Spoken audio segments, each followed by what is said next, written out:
Kan berdasarkan Undang-Undang Polri, penugasan Polri ke institusi-institusi non Polri sah.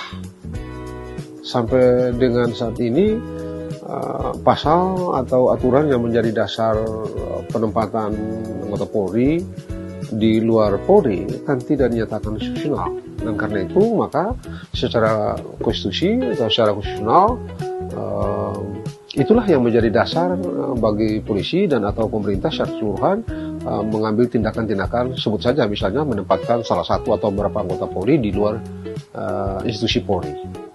Sekali lagi itu karena undang-undang yang menjadi dasar atau pasal yang menjadi dasar memang sampai dengan sekarang existing secara konstitusional, sehingga beralasan hukum untuk menggunakannya sebagai dasar hukum, dan kalau ada tindakan-tindakan yang sudah dilakukan atau akan dilakukan tetap sah, dengan atau telah atau akan dilakukan di luar Polri bagi saya sah. Mengapa sah? Oleh karena hukum yang menjadi dasar tindakan itu sejauh ini sah, ada, karena ada hukumnya ada. Lain soalnya kalau hukumnya nggak ada.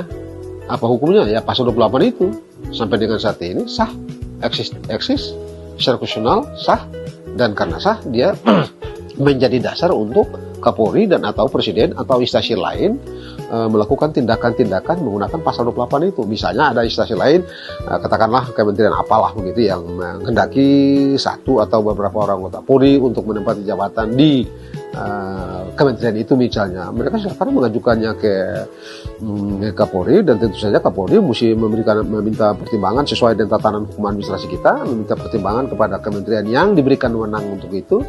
Nah, kalau misalnya kementeriannya mengatakan oke, setuju, barulah Kapolri bisa menerbitkan SK untuk menempatkan orang-orang itu di luar institusi Polri. Kembali saya ingin menegaskan bahwa sah penempatan anggota polisi di luar polisi. Mengapa sah? Karena ada undang-undang yang menjadi dasar itu sampai dengan saat ini sah berlaku. Di luar itu seluruhnya sah. Termasuk misalnya menempatkan anggota polisi di luar institusi yang dalam tanda petik tugasnya agak tidak simetris dengan polisi gitu ya, tetap aja sah. Hanya memang mesti atas dasar permintaan dari institusi itu dan disetujui oleh kementerian dalam yang diberikan kewenangan untuk menilainya. Dalam hal ini adalah kementerian reformasi birokrasi itu. Nah, sepanjang itu memenuhi syarat sah.